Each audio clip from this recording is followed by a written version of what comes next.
Welcome in ITI Tech Point. दोस्तों आज का हमारा टॉपिक है न्यूट्रल तथा अर्थिंग में अंतर। दोस्तों अक्सर कंफ्यूज होते हैं लोग कि न्यूट्रल और अर्थिंग एक ही होता है। दोस्तों ऐसा नहीं होता है, दोनों अलग अलग हैं। आइए दोस्तों इस वीडियो सेशन में बात करते हैं क्या होते हैं अंतर, किसे कहते हैं न्यूट्रल और किसे कहते हैं अर्थिंग। आइए देखते हैं दोस्तों अगर बात करें हम न्यूट्रल की, तो विद्युत परिपथ में उपयुक्त ऐसा संयोजन जो परिपथ को पूर्ण करने का कार्य करता है वह न्यूट्रल कहलाता है। अर्थात जो सर्किट को पूर्णतया कंप्लीट कर देता है वह न्यूट्रल कहलाता है। दोस्तों जैसा कि हम जानते हैं करंट जब भी चलता है तो एक बंद परिपथ में चलता है। अगर कहीं से भी ब्रेक हो जाए तो करंट का प्रवाहन नहीं होता है। तो दोस्तों न्यूट्रल एक रिटर्न पाथ का काम करता है। आइए बात करें अर्थिंग की, तो दोस्तों अर्थिंग को हम ग्राउंडिंग भी कहते हैं। विद्युत परिपथ में उपयुक्त किया जाने वाला ऐसा तंत्र या संयोजन जो सजीव तत्व जैसे जीव जंतु, मानव आदि को विद्युत आघात से सुरक्षा प्रदान करता है, अर्थिंग या ग्राउंडिंग कहलाता है। दोस्तों यहाँ पे जो डिस्क्राइब किया गया है आपके सामने अर्थिंग, जैसे कि हम किसी बॉडी को ले लें। अगर बात करें हम अर्थिंग की जनरली तौर पे, तो यहाँ पे अगर हम नॉर्मली तरीके से समझने की कोशिश करें अर्थिंग को, तो अगर जब हम बात करें ये ट्रांसफार्मर हो अगर हमारा, और ये हमारे घर में कोई लोड हो और यहाँ ट्रांसफार्मर से हम एक फेज तथा न्यूट्रल लेके आ रहे हैं। ये हमारा फेज है तथा ये हमारा न्यूट्रल है।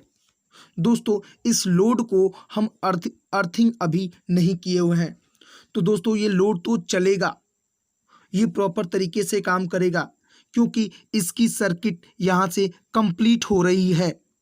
दोस्तों आप देखें ट्रांसफार्मर के फेज से होते हुए, लोड से होते हुए ये पुनः ट्रांसफार्मर के पास वापस चली आ रही है धारा इसकी। अर्थात ये एक क्लोज पाथ, बंद परिपथ बना के करंट का प्रवाह हो रहा है। परंतु अगर ध्यान दिया जाए, जब कभी इस लोड में कभी लीकेज करंट फ्लो होने लगे, अर्थात इसकी बॉडी पे करंट आना स्टार्ट हो जाए, तब क्या होगा। दोस्तों यदि ऐसे सिचुएशन में इसकी लोड के बॉडी पे करंट फ्लो होना स्टार्ट हो जाएगी, तब इसके संपर्क में आने वाला व्यक्ति वो डेड भी कर सकता है दोस्तों। क्योंकि अगर देखा जाए ये बंदा अगर आके इस लोड को टच करे, इसकी बॉडी को टच करे, तब हमारा जो करंट है वो इस लोड से होते, न्यूट्रल से होते हुए नहीं फ्लो होगा। फिर ये जो करंट है हमारा इसकी बॉडी से होते हुए कुछ यूं फ्लो होने लगेगा दोस्तों। अर्थात ये सीधा हमारा ये चला जाएगा अर्थेड, जमीन में चला जाएगा, क्योंकि हम ट्रांसफार्मर को भी ग्राउंडेड करके रखते हैं, जिससे इस व्यक्ति को इलेक्ट्रिक शॉक लग सकती है और यह व्यक्ति डेड भी कर सकता है। आइए दोस्तों देखते हैं आगे हम। जब किसी धातुई मशीन या उपकरण आदि के बॉडी में से विद्युत धारा अर्थात लीकेज करंट प्रवाहित हो रही हो, तो सुरक्षा की दृष्टि से उस धारा को भूयोजन करने के लिए अर्थिंग का प्रयोग किया जाता है। जैसा कि मैंने दोस्तों अभी अभी आपको बताया, जब कोई बॉडी है और बॉडी को प्रॉपर तरीके से अगर अर्थेड न किया गया हो, तो जो भी इसके संपर्क में आने वाला व्यक्ति होगा वो डेड भी कर सकता है। दोस्तों आइए कुछ फिगर के माध्यम से समझते हैं। दोस्तों यहाँ पे मान लीजिए दिखाया गया है ये हमारा ट्रांसफार्मर हो, और जैसा कि ये लाइव वायर अर्थात फेज वायर हो तथा ये न्यूट्रल वायर हो।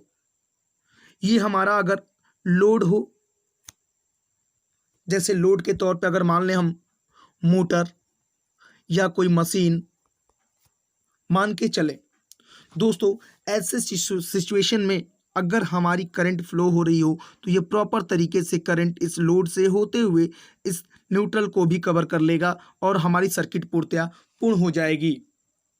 दोस्तों आप नोटिस करते होंगे जहाँ पे ट्रांसफार्मर बैठाई जाती है उसके बॉडी को या उसके न्यूट्रल टर्मिनल को लेके ग्राउंडेड कर दिया जाता है, अर्थात अर्थ हिट कर दिया जाता है, जिससे उससे ट्रांसफार्मर को कोई व्यक्ति टच करे उस सिचुएशन में उसको इलेक्ट्रिक शॉक न लगे तथा वोल्टेज कांस्टेंट प्राप्त हो।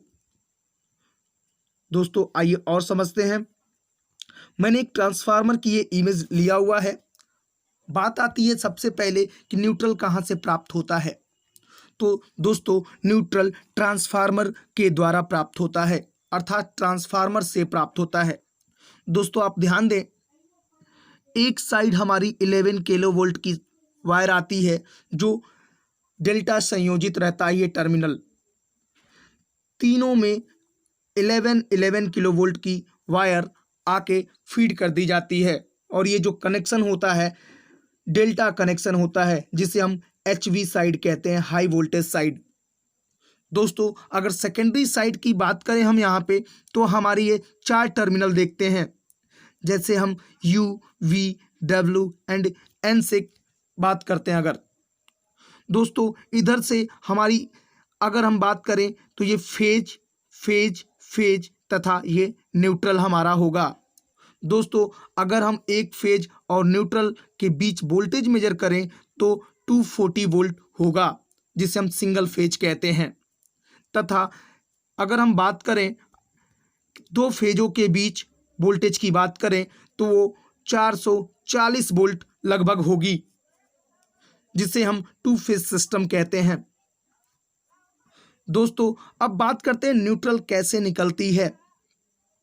तो आइए आगे इमेज में समझते हैं। दोस्तों मैंने यहाँ पे एक कनेक्शन डायग्राम दिखाया हुआ है।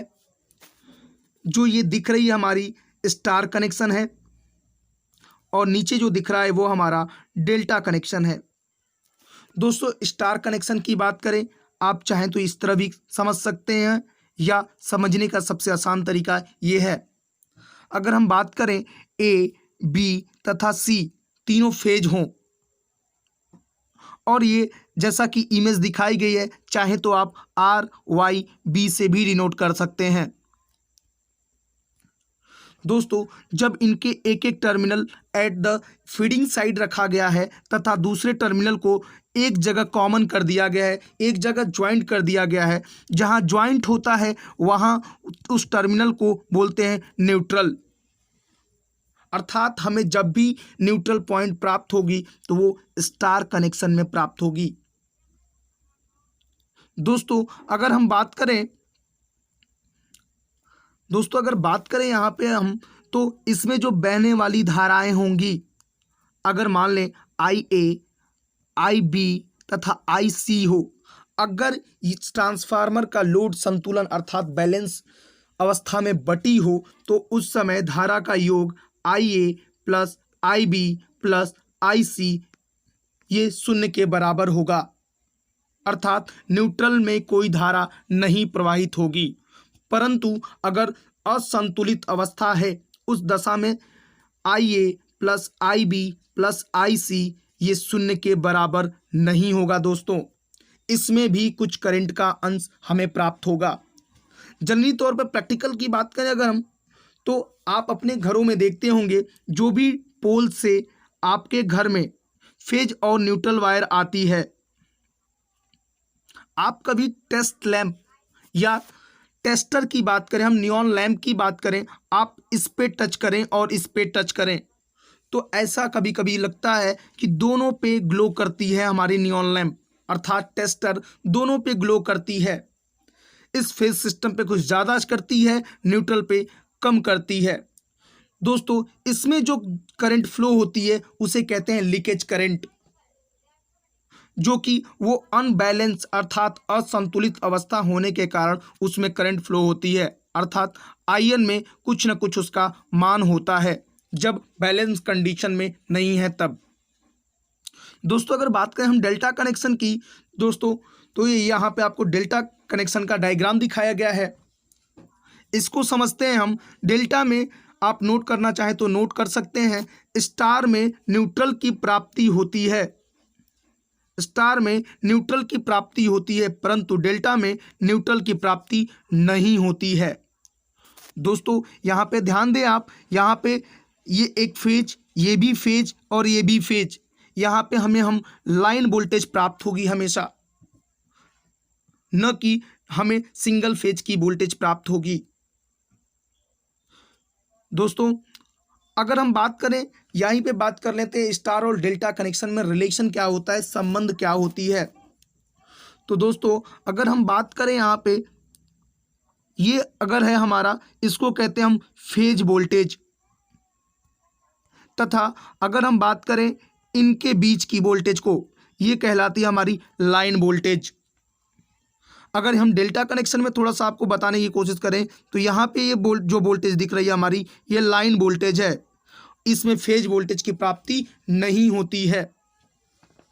दोस्तों इसका संबंध क्या होता है हमें, अगर हम स्टार कनेक्शन में बात करें तो इसमें फेज वोल्टेज बराबर लाइन वोल्टेज बाई √3 होता है, अर्थात इसको और मॉडिफाई करके लिखें हम तो लाइन वोल्टेज बराबर करनी में 3 फेज वोल्टेज होता है। परंतु अगर धारा के रिस्पेक्ट में बात करें, हम करंट के केस में बात करें तो धारा इसकी लाइन करंट बराबर फेज करंट होती है। दोस्तों ये इसका संबंध होता है स्टार के लिए, ये जो संबंध है स्टार के लिए है। दोस्तों अब बात करें अगर हम डेल्टा के लिए, तो डेल्टा को भी समझते हैं दोस्तों कि क्या संबंध होता है डेल्टा का। तो दोस्तों देखिए आप, डेल्टा कनेक्शन में क्या होता है संबंध। डेल्टा कनेक्शन में जो संबंध होता है दोस्तों, इसमें voltage line voltage phase voltage के बराबर होती है, परंतु इसमें जो धारा होती है लाइन धारा करनी में 3 गुना फेज धारा की हो जाती है। इस तरह आप ध्यान देते होंगे दोस्तों, जब आप मोटर का संचालन करते हैं तो मोटर के संचालन करने वक्त आप स्टार डेल्टा स्टार्टर का यूज करते हैं। दोस्तों अगर देखें उस स्टार डेल्टा स्टार्टर के बारे में हम थोड़ा सा बात करें, अगर हम स्टार डेल्टा स्टार्टर जो आप यूज करते हैं, सबसे पहले आप उसे स्टार्ट जो करते हैं स्टार कनेक्शन में, देन कुछ स्पीड प्राप्त कर लेता है, उसे आप डेल्टा कनेक्शन में कन्वर्ट कर देते हैं। दोस्तों जैसा कि मैंने बताया, उसमें लाइन वोल्टेज बराबर होता है करनी में 3 गुना फेज वोल्टेज का, अर्थात अगर आप स्टार में स्टार्ट करते हैं तो फेज वोल्टेज जो प्राप्त हमें होता है लाइन वोल्टेज से कम प्राप्त होता है, तथा उसमें धारा की वैल्यू समान होती है। और जब उसे हम डेल्टा में कन्वर्ट करते हैं, अर्थात 75% स्पीड नियरली वो जब प्राप्त कर लेता है तो उसे डेल्टा में कन्वर्ट कर देते हैं, तो उस समय हमारी voltage line voltage phase voltage के बराबर हो जाती है, परंतु उसमें लाइन धारा करनी में 3 गुना फेज धारा के बराबर हो जाती है। इस हिसाब से जब डेल्टा में आप चलाते हैं तो जैसे लोड को रिक्वायरमेंट होती है करंट की, वैसे करंट मिलना प्रारंभ हो जाता है। दोस्तों आइए बात करें हम थोड़े से टॉप प्लग के बारे में। इससे अक्सर क्वेश्चन ये बनता है दोस्तों कि किस प्रकार से क्यों प्लग का ऊपरी सिरा मोटा बनाई जाती है अन्य दोनों सिरों के मुकाबले। दोस्तों आप देखते होंगे सॉकेट में भी कि ऊपरी सिरे को मोटा तथा 2 सिरों को पतला बनाया जाता है, ऐसा क्यों? तो दोस्तों आइए हम बताते हैं आपको क्यों ऐसा होता है। दोस्तों जैसा कि हम जानते हैं, रेजिस्टेंस बराबर रो L बटा एरिया। दोस्तों रेजिस्टेंस क्रॉस सेक्शनल एरिया के व्युत्क्रमानुपाती होता है, अर्थात जैसे जैसे आप एरिया के मान को बढ़ाना प्रारंभ कर देंगे वैसे वैसे रेजिस्टेंस कम होता चला जाएगा। दोस्तों अगर सामान्य अवस्था में बात करें तो ये हमारी लाइन टर्मिनल होती है और ये हमारा न्यूट्रल टर्मिनल होता है। ऊपरी जो सिरा होता है वो अर्थ टर्मिनल होता है। जितने भी सॉकेट होंगे या प्लग होंगे उसमें सब में ऐसी व्यवस्था होती है। दाहिने हाथ साइड पे अगर बात करें तो हमारी लाइन टर्मिनल, बाएं हाथ पे बात करें तो न्यूट्रल टर्मिनल तथा ऊपरी सिरा हमारी अर्थ होती है।